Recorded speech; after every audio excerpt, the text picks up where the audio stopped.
लड़के की लड़ाकू वर्दी अचानक सफेद हो गई। उसने तुरंत महसूस किया कि कुछ गड़बड़ है। उसने अपनी हथेली खोली और अपने हाथ में एक उत्परिवर्तित पीले घोड़े को देखा। आप जानते हैं, पृथ्वी पर 1000 साल बाद इस तरह का प्राणी बेहद घातक है। इसके द्वारा छोड़ा गया न्यूरोटॉक्सिन एक हाथी को मार सकता है। बस पलक झपकते ही एडम एक सुअर बन गया। उसकी आंखें धीरे-धीरे अंधी हो गईं। उसने अपने पिता से उसे बचाने के लिए बहुत विनती की, लेकिन विल उसे शांत कर सका और दूर से उसे एंटी डिप्रेसेंट इंजेक्शन लगाने का आदेश दिया। लेकिन इससे भी बुरी बात यह है कि वह अपने हाथों में दूसरी सुई लगाने से पहले ही बेहोश हो गया। अपने पिता के आदेश के तहत उसने अपने शरीर के प्रभाव का उपयोग करके अपने शरीर में दूसरी सुई को सफलतापूर्वक इंजेक्ट किया। जब उसने उपकरण की जांच की तो उसने पाया कि श्वास यंत्र ने उनमें से 2 को क्षतिग्रस्त कर दिया था। लेकिन विल ने इसे अपने पिता से छिपाने का फैसला किया। अगली सुबह एडम निर्दिष्ट मार्ग पर निकल पड़ा। इस समय उसने अचानक पाया कि पागलों का एक समूह जो उसका पीछा कर रहा था, सभी मारे गए थे और हमले की विशेषताएं पूरी तरह से बुराई के अनुरूप थीं। जब उसने महसूस किया कि स्थिति ठीक नहीं थी, तो एडम केवल अपनी जान बचाने के लिए भाग सकता था। जल्द ही वह एक झरने के पास आ गया। जब उसने उपकरण की जांच की, तो उसके पिता ने पाया कि श्वसन द्रव अभी भी पर्याप्त नहीं था और मार्ग के अनुसार सुरक्षित मार्ग तक पहुंचने में कम से कम 3-5 दिन लगे। श्वसन द्रव पर्याप्त नहीं था या वह झरने से नीचे कूद गया। ऐसा 2 दिन हुआ।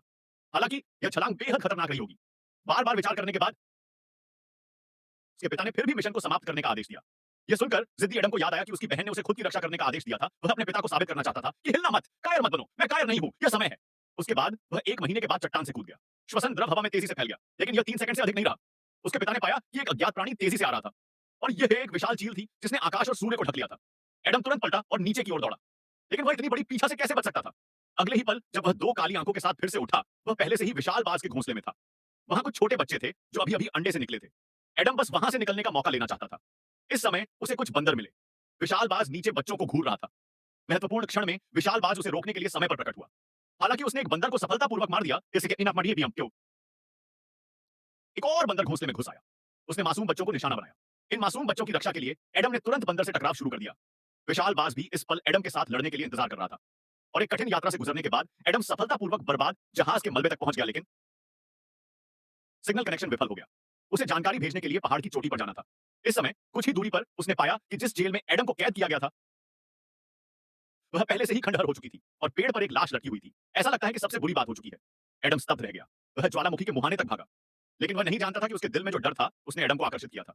लेकिन क्योंकि एकमात्र संचारक टूट गया था, उसके पिता केवल चुपचाप प्रार्थना कर सकते थे। इस समय जब वह उतरने वाला था, युद्ध सूट एक पल में काला हो गया। इसका मतलब यह भी था कि एडम पास में था और जब वह सावधानी से पहरा दे रहा था, एडम अचानक आसमान से गिर गया। उसने डर की सांस का पीछा किया और एडम का पीछा किया।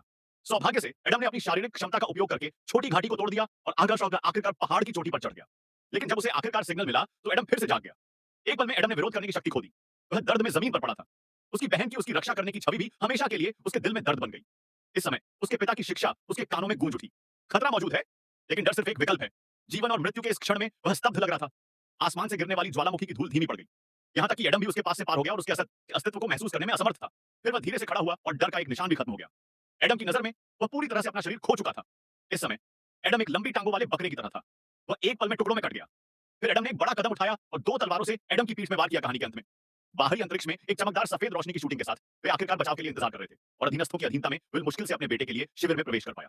पिता और पुत्र की जोड़ी ने एक मौन सुलह कर ली। अंत में बेटे ने भी उस यात्रा पर कदम रखा जिस पर उसके पिता चले थे। जियाओ होंगशू,